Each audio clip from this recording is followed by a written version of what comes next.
also been completed by Kelsey Carpenter, Elizabeth Tosto, Emma Bonilla-Cobbett, Rachel Rosenblatt, Brianna Meyer, and Charlotte Williamson. Children with autism spectrum disorder exhibit a unique collection of symptoms. These include deficits in the areas of socialization, communication, and interests and activities. A person with autism spectrum disorder may have a narrow range of interests that involve restricted behaviors and the tendency to perseverate on a single topic or activity. Patterns of repetitive and restrictive behaviors, also described as stereotypies, often develop and serve multiple functions for a child. Self-injurious behaviors are common in children with autism spectrum disorders, according to research by Baghdadli, Pascal, Greasy, and Ossolu. Their findings show that 50% of children in the study experience self-injurious behavior, with 14.6% at severe levels. These behaviors can have far-reaching consequences and may restrict children from reaching their full potential. There has been increased concern in developing successful interventions for problem behaviors in autism spectrum disorders due to a rise in diagnoses of this disorder. This debate will explore the use of restraints and seclusion to minimize self-injury. Just to be clear, self-injurious behavior is defined as actions that cause or have the potential to cause redness, bruising, or any other injury to the body. It can also include hits with body, hits with object, pulls hair and or skin, hits part of the body against a surface, picks skin, bites self, and or rubs or scratches oneself. The four functions of behavior also apply to self-injurious behavior. These functions are attention, escape or avoidance, access to tangible items, and automatic or stealth stimulation. Because self-injurious behavior is a major concern for the population of children with autism spectrum disorders, some people argue that restraints and seclusion are beneficial to prevent more acceleration of damaging behaviors, while others argue that they are not. The first step in preventing harmful behavior is to assess its functions.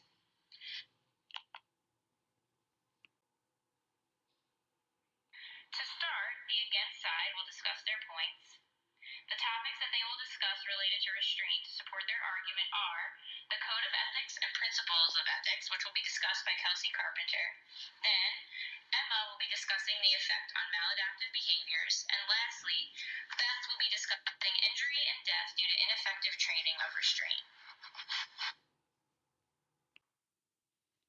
As with everything we do as behavior analysts, it's important to start this discussion by reflecting back on our professional code of ethics, written by the Behavior Analyst Certification Board.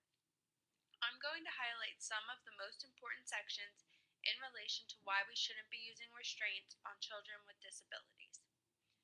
Section 4.8, Considerations Regarding Punishment Procedures, is the first that comes to mind. Section A states that we, as behavior analysts, use reinforcement to absolute exhaustion before considering punishment procedures. This means that before restraints are even considered, the staff would need to prove that they tried everything that would be considered reinforcement. Section D of that same part discusses that aversive procedures always include a high level of training, supervision, and oversight. As someone who works in the field, I can say from my experience that this is not always the case. If aversive measures are being used, they need to be supervised by someone who has knowledge of the training methods and the research behind them. They should also make sure that the staff follows all of the appropriate procedures for after the restraint is used, including a check by the nurse, filling out the right paperwork, etc. Without supervision, a 2-day training just isn't enough to take such serious action. Section D also discusses that behavior analysts need to evaluate whether the procedure has proven to be effective, as well as have a plan to end the aversive procedure. While I have seen restraint procedures be included in behavior intervention plans for students who have severe behavioral challenges as a means for crisis prevention, I've never seen a plan to discontinue these procedures. If we cannot follow the code effectively, we shouldn't be using them at all. Section 9.1 states that we need to follow all laws and regulations. Many behavior analysts are not even aware of the federal and state laws that apply to restraints, therefore, they are not necessarily following them. This continues my point that the majority of behavior analysts are simply unprepared to successfully perform restraint techniques. To further that discussion, Section 1.2 of the Code discusses the boundaries of competence of a BCBA. We are only allowed to work within our boundaries of competence, and we shouldn't be considered trained after only 2 days of classes where we are not put into real life situations. A class where we practice the techniques on our colleagues should not constitute crisis training. It's also important to note that it would be outside our boundaries of competence to teach others how to use these techniques. In addition to the Code of Ethics, behavior analysts also operate by the principles of ethics. Some of the core principles I'm going to relate to restraint and seclusion are respect for autonomy, being just, and most importantly, do no harm.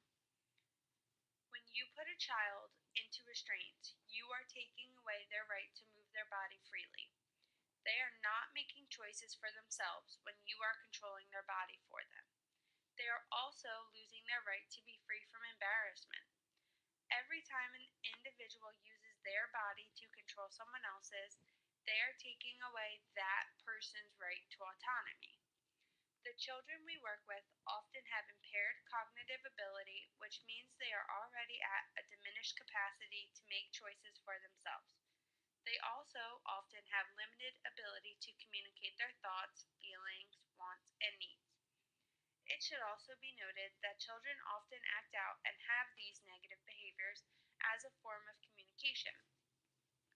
If a child with limited communication skills is put into a restraint incorrectly and is in pain, they could be unable to tell you that they can't breathe or that their arm really hurts. We work every day to be advocates for these children. If we are the ones that are unintentionally hurting them, what does that say about us?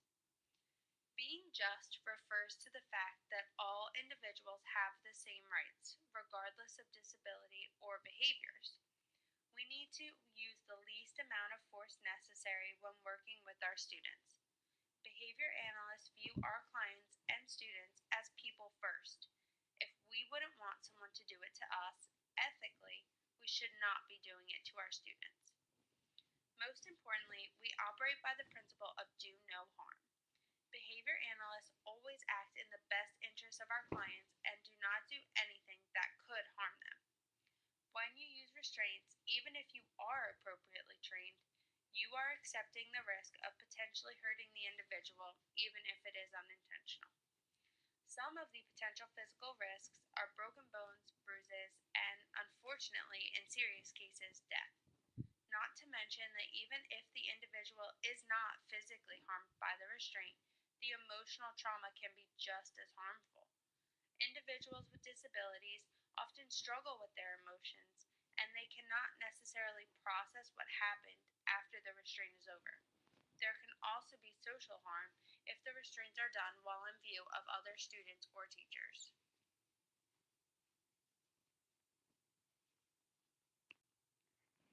Hi guys, this is Emma, and I would like to share why I believe that the use of restraints may unknowingly reinforce maladaptive behaviors, and when used incorrectly, how restraints can be unethical.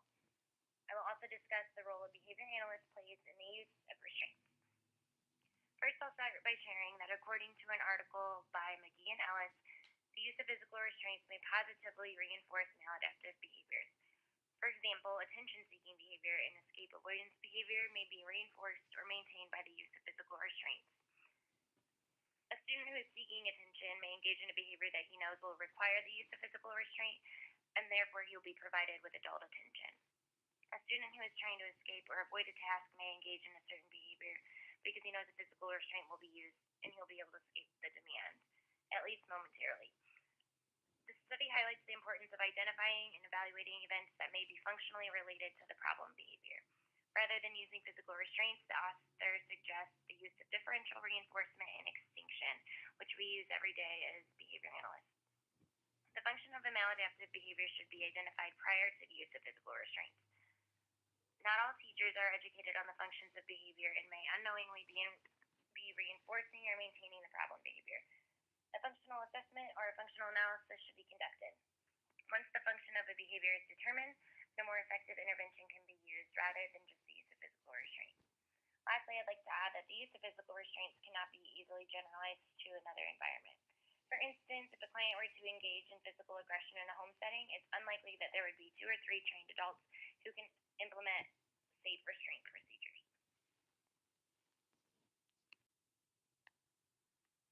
BCBAs have extensive experience in determining the function of a behavior.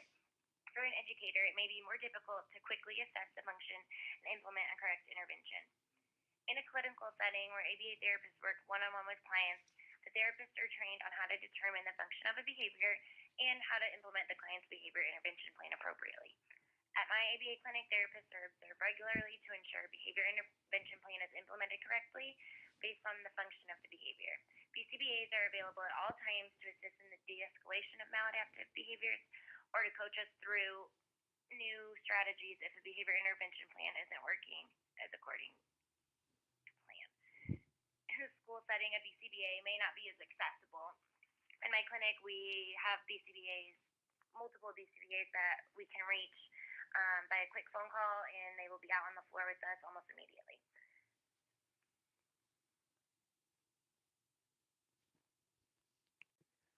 In our field, we are constantly working towards our clients' independence, and it's the therapist and BCBA's duty to assist their client in functionally communicating as needed. According to Ethical Code 4.0, behavior change programs should teach new, appropriate, and adaptive behaviors using non-harmful reinforcers. For example, functional language such as "I'm frustrated" or "I need a break" can be taught. The use of functional communication is more likely to be generalized in the home setting when compared to the use of restraints, which would not easily be generalized. In addition, the use of physical restraints would not allow a non-vocal client who uses ASL or an AAC device to communicate functionally, since when restrained, he or she would not be able to move their arms or hands freely. Overall, I find restraints to be a quick fix rather than a long-term intervention. Determining the function of a behavior and providing appropriate and alternative behaviors can help reduce the need for restraints.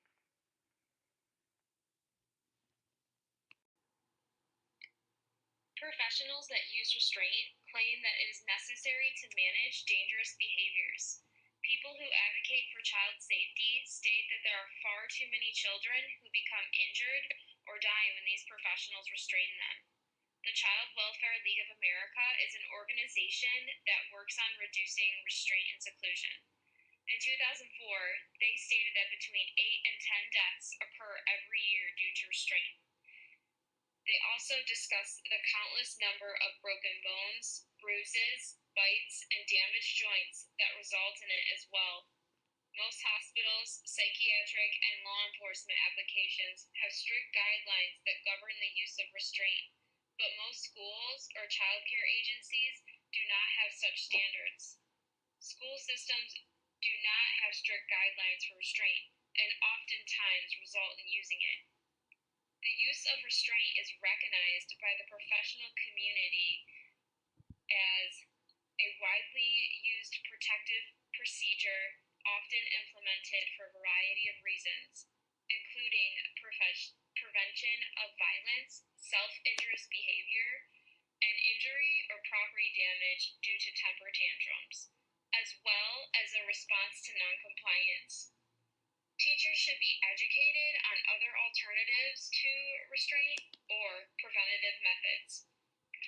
Many school-based programs may offer alternatives or preventative methods, but one specific element that seems to be missing in the training is crisis management itself. There are many training programs out there, but are these training programs as effective in caring for student safety? According to a review of crisis training programs for schools, selecting a training program for a school can be hard for an administrator.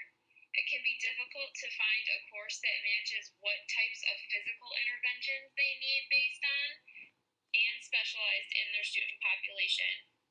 These trainings are not individualized based on a case-by-case basis, and those that do the trainings still may use the information incorrectly. Most training programs, such as safety care, nonviolence crisis intervention, or right response, include only 12 to 16 hours. Only attending 12 hours of training on something that is imperative to an individual, they must be sure they are doing it correctly, and it doesn't seem like enough time to master it. There are always then discussions on exactly how much time an individual should have trainings on the use of restraint.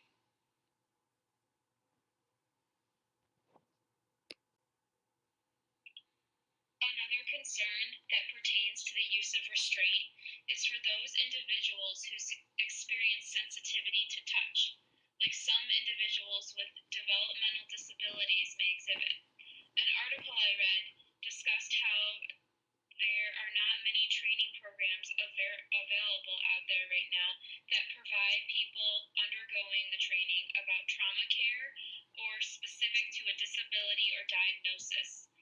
We have behavior intervention plans and educational plans that are individualized, yet there is not a training program that will specialize to a specific disorder or disability. Also, these training programs do not specialize in teaching individuals how to restrain young children in a different way than they would of an adult. These techniques that are taught in these programs may not be appropriate to use with small children, as they might seriously injure them.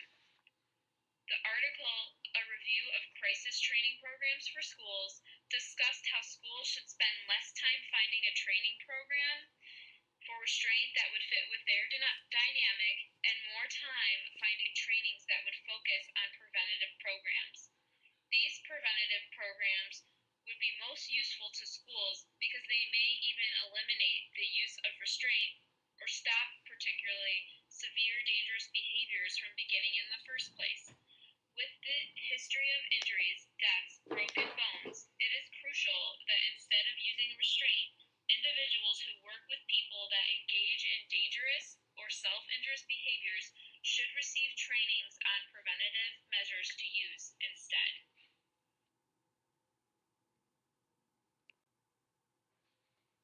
Sections of the BACB Ethical Code and Principles for Behavior Analysts relate to why we should not use restraint or seclusion with children with disabilities. Section 4.8, Considerations Regarding Punishment Procedures of the Code, states that behavior analysts use reinforcement to absolute exhaustion before considering punishment procedures. All other forms of reinforcement should be used, and an individual must prove they have done so. Section 9.1 states that we need to follow all laws and regulations. Many behavior analysts do not know their own state's laws and regulations, and most likely are not following them due to this. Specific principles of ethics being violated are respect for anonymity, being just, and do no harm. The use of restraints may unknowingly reinforce maladaptive behaviors. Behaviors that are due to attention-seeking or escape avoidance may be maintained by the use of restraint.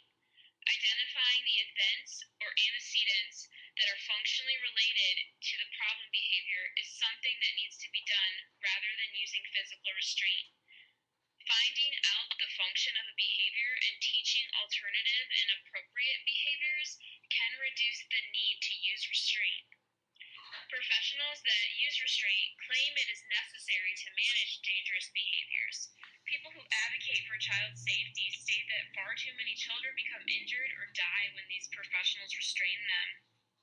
Schools often have inadequate training for use of physical restraint on students, and schools should spend less time finding a training for restraint that fits with their dynamic and find trainings that focus on preventative programs.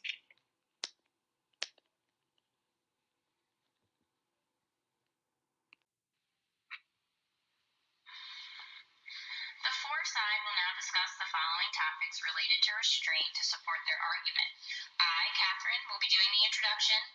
Following me will be Rachel, who will be discussing the history of restraint.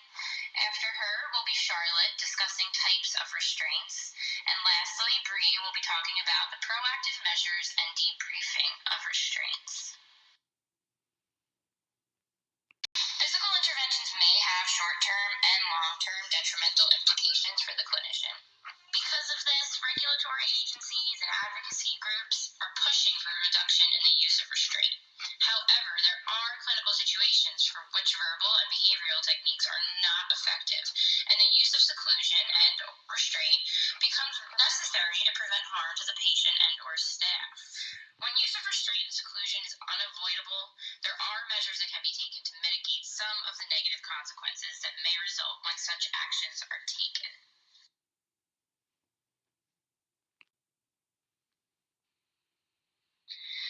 In an article by Banda, McAfee, and Hart, they discuss subject self-injury decrease significantly during the use of restraints. Restraints do not have to be looked at as something permanent, but something that can be utilized in an emergency situation and or a safety net. When people think of restraints, they think of violence and abuse, but if restraints can be used to momentarily protect multiple individuals and also possibly teach someone how to restrain themselves, the long-term outcome is beneficial to all. The article goes on and further discusses fading restraints while simultaneously decreasing self-injurious behaviors. If restraints are originally used to decrease self-injurious behaviors and then are able to be faded out, they can serve a great purpose in someone's life regarding long-term effects and may not be required forever. High incidences of self-injurious behavior occurred, mainly during non-preferred activities. Data was inconsistent, varying frequency, duration, and severity. Self-restraint involving other people was able to be decreased to self-monitored self-restraint, where the subject would wrap his hands tightly in a blanket. If we can implement a plan for different individuals that start at multi-persons involved restraints, it can then lead to less persons involved restraints, which then leads to self-monitored restraints, which then leads to no restraints, and then a need for restraints in the first place can be argued useful. Even though we're ending with no restraints, we had to start using them and slowly fade the process out. So again, they were useful at a certain point, and therefore this side discusses why they are for restraints and seclusion. The history of restraint spans almost 200 years, but it is almost all about use in psychiatric institutions.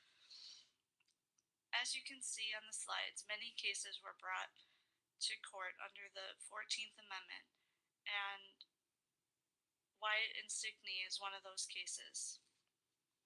There are three types of restraint that were allowed in these institutions: physical, mechanical, and chemical. The first law was set in 1740. It granted permission to public authorities to restrain an unruly person under the assumption it would benefit to the person and would lead to satiation of the behavior. This is when restraint became more accepted as an intervention for aggressive behavior toward a person's self or others. The CMS, the Center for Medicare and Medical Aid Services, added on to this that there must be an observer of any restraint done and a debrief afterward with all included.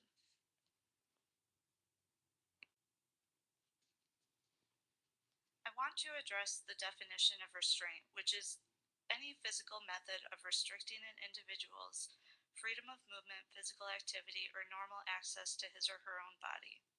This does not always mean that they go to the floor in a restraint. CPI in their training do not actually train floor restraints in their first level.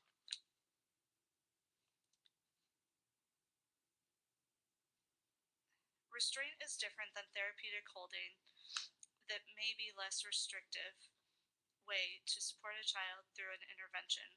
In many cases, in a school, hand-over-hand prompt is used to help a child complete a task, and even that could be considered a type of therapeutic hold.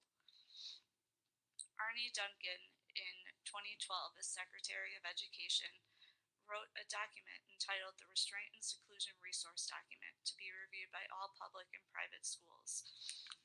and create policies around restraint and seclusion methods.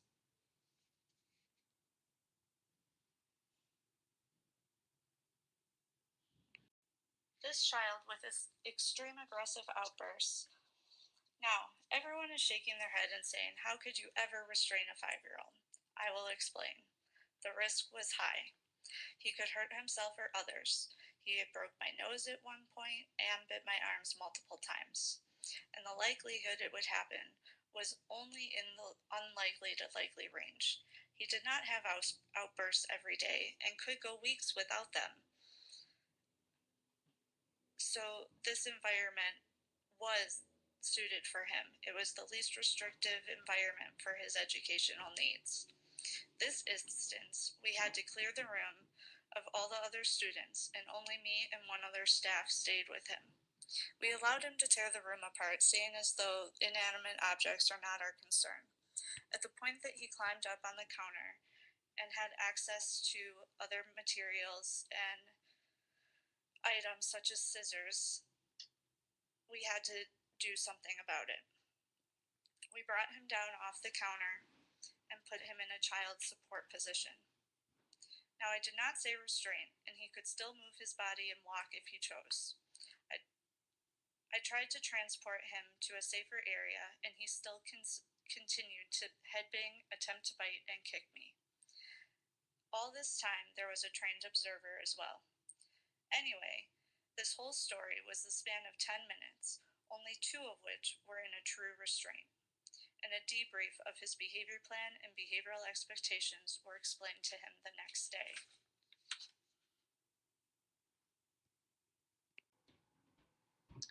Hi, I'm Charlotte, and I'm here to discuss some types of restraints used in the field. Autism spectrum disorders represent several symptoms, one of which includes some behavioral tendencies. These tendencies can lead to severe injuries to the individual or others involved, present safety risks, and in the worst case scenario, death of the individual. Restraints are an option schools and individual facilities use to assist in calming the individual engaging a behavior and to hopefully prevent some of these serious issues from happening. 2 of the structured training programs used in order to prevent individuals from reaching a crisis are Professional Crisis Management, which is PCM, and the Crisis Prevention Institute, CPI, training methods. Both of these training programs place an emphasis on crisis prevention. PCM includes crisis prevention, crisis de-escalation, intervention, and post-crisis intervention components to ease these situations. PCM defines a crisis as continuous aggression, continuous self-injury, or continuous high-magnitude disruption. Continuous is further defined as repeated demonstration of behaviors, which in this case, that are harmful to others, self-injurious, or potentially damaging to the environment.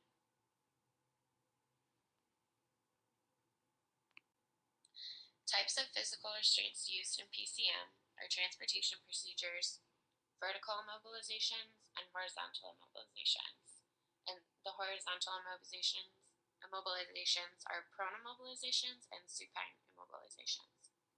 The horizontal immobilization procedures are also known as brief assisted required relaxation procedures. Transportation procedures can be implemented when the crisis criteria, which is continuous aggression, continuous self-injury, or continuous high-magnitude disruption, are met in order to de-escalate a crisis and keep everyone involved in the situation safe. In order to implement a horizontal immobilization procedure, transportation procedures must have been broken down, safety equipment must be available, and practitioners must be certified. A prone immobilization is a horizontal immobilization which involves an individual being restrained on his or her stomach. A supine immobilization is also a horizontal immobilization which involves an individual restrained on his or her back. Each immobilization requires the breakdown of transportation procedures, availability of the safety equipment, and that the practitioners implementing the procedure are certified. This certification is extremely important so that practitioners implementing the procedures do so correctly to keep everyone safe and that the client dignity and privacy is protected. I work at an ABA clinic that uses PCM procedures. Upon admittance to the center, consent is required by parents for approval of these procedures if a client meets these crisis criteria. The approval supports assessing Behavior Compliance Code 3.03, which discusses behavior analytic assessment consent. It is important that parents and caregivers approve these procedures before they are implemented.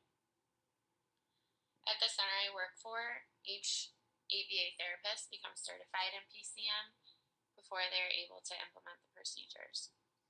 The policy at our center is that we follow the guidelines of PCM in a crisis situation,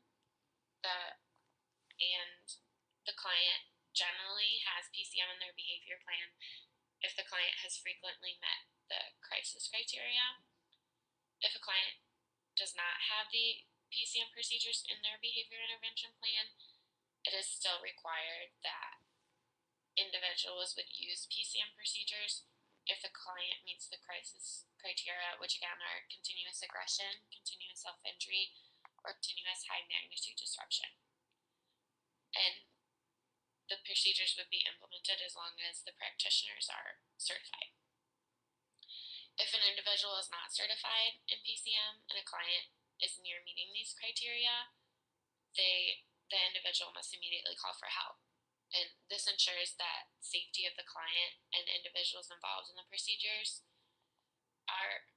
that are being implemented are trained and the staff members are certified. Making sure that staff is trained and constantly reviewed also supports responsible conduct for Behavior Analysts Compliance Code 1.20, which addresses boundaries of competence. It is imperative that behavior analysts provide services only within their boundaries of competence, meaning that if one were to implement a treatment procedure, they would be following the criteria of implementation under their certification, like PCM. BICL also addresses the importance of having trained staff in order to implement procedures. Staff should use appropriate evidence-based practice intervention techniques in order to minimize risk of physical injury, and certification processes are required to implement these procedures. Reviewing the appropriateness of each physical procedure requires ongoing staff training. Physical restraint is required in some situations in order to prevent injury to students and staff involved in the situation. Situations that may warrant physical restraints could involve students fighting, intentional or unintentional self-injury, and/or students that may be in possession of a weapon. It is important that restraints are only used for the amount of time to accomplish its purpose.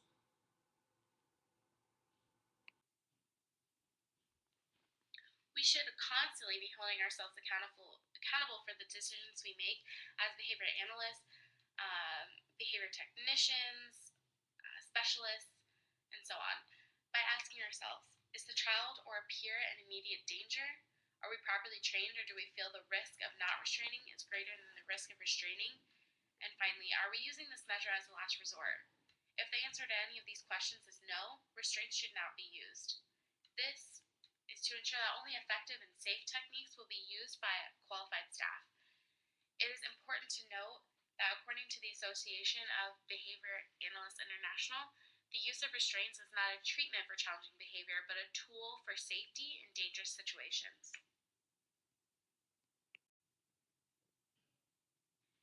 In the event of imminent and immediate danger, restraints or seclusion may be necessary to prevent harm. According to Simonson et al. 2014, In the event of a restraint, parents should be notified and a team debriefing must occur. Proactive measures already in place should be reviewed, and the behavior support plan must be updated. Lastly, the event should be well documented, and this can aid us in preventing the same occurrence in the future. The Joint Commission and the Center for Medicare and Medicaid Services established a standard of care if restraint techniques were necessary. The first law was written in 1740 that allowed law enforcement to use manual restraint on any unruly person. Finally, in 2012, the Secretary of Education, Arne Duncan, wrote a document entitled the Restraint and Seclusion Resource Document to be reviewed by all public and private schools. When someone is engaging in dangerous behaviors, death or other injuries may occur. Restraints are an option schools and individual facilities use to assist in calming the individual engaging in a behavior and to hopefully prevent some of these serious issues from happening. Professional crisis management and the Crisis Prevention Institute training method are two quality programs that place an emphasis on crisis prevention and how to safely restrain individuals to avoid injury. Restraints should be used for the only appropriate amount of time necessary, and staff should only use appropriate evidence-based practice intervention techniques in order to minimize the risk of physical injury. Restraints and seclusion are widely used in a way to keep the client safe as well as their peers as a last resort. Restricting all use of restraints is potentially dangerous to the client, peers, and staff, but limiting and decreasing the use of restraints should be a priority. All use of restraint needs to be documented properly. So what about the Code of Ethics? The opposing side mentioned the Code of Ethics, and in particular a few specific codes including boundaries of competence, punishment procedures, and law. For example, Code 1.02, which states the importance of training and providing services within your competence. Only staff who are properly trained and showed competency within a state-regulated program should be able to perform restraints. There's no argument there. Code 4.08, which states, before implementing punishment-based procedures, behavior analysts ensure that appropriate steps have been taken to implement reinforcement-based procedures unless the severity of dangerousness or the behavior necessitates immediate use of aversive procedures. It also states that behavior analysts ensure that aversive procedures are accompanied by an increased level of training, supervision, and oversight. Behavior analysts must evaluate the effectiveness of aversive procedures in a timely manner and modify the behavior change program if it is ineffective. Behavior analysts always include a plan to discontinue the use of aversive procedures when no longer needed. I would argue that restraints and seclusions should only be used when reinforcement procedures have been exhausted and ineffective. In other words, as we've been arguing, a last resort. This code explicitly states that the use of aversive measures may be necessary in emergencies in severe and dangerous situations. To expand on that, only staff who have been properly trained and received supervision and oversight should be able to perform this as needed. Also, as mentioned before, debriefing immediately is a way of reducing or discontinuing the need of restraints in the future, or in other words, as the code states, discontinuing the use of aversive procedures. This brings me to Code 9.01, which states that behavior analysts plan and conduct research in a manner consistent with all applicable laws and regulations, as well as professional standards governing the conduct of research. Behavior analysts who comply with must also comply with other applicable laws and regulations relating to mandated reporting requirements. Only the most up-to-date research should be used in order to continue the use of restraints in dire situations. We're behavior analysts. We need to research, we need to analyze the data figure out what is needed or what needs to be continued. And the field of restraints has been changing according to research, data, and events. For example, some states have discontinued the use of certain types of restraints that have been deemed harmful. So, are restraints ethical? It depends on who uses them and how. When restraints are used as a last resort by trained, supervised professionals with proper proactive strategies as well as debriefing in place, and is within the laws and regulations of your state, restraints can serve as a temporary solution for unsafe situations.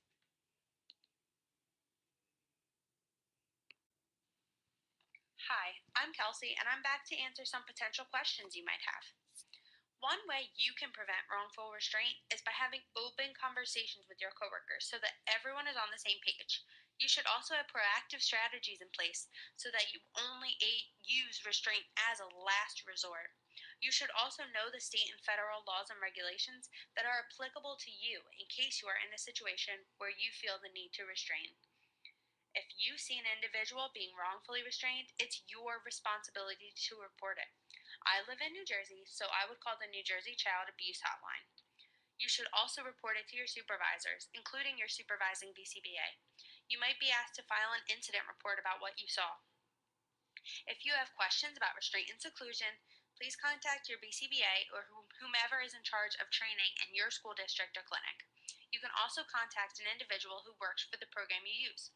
For example, you can call the offices at CPI or PCM and they can assist you in answering any questions.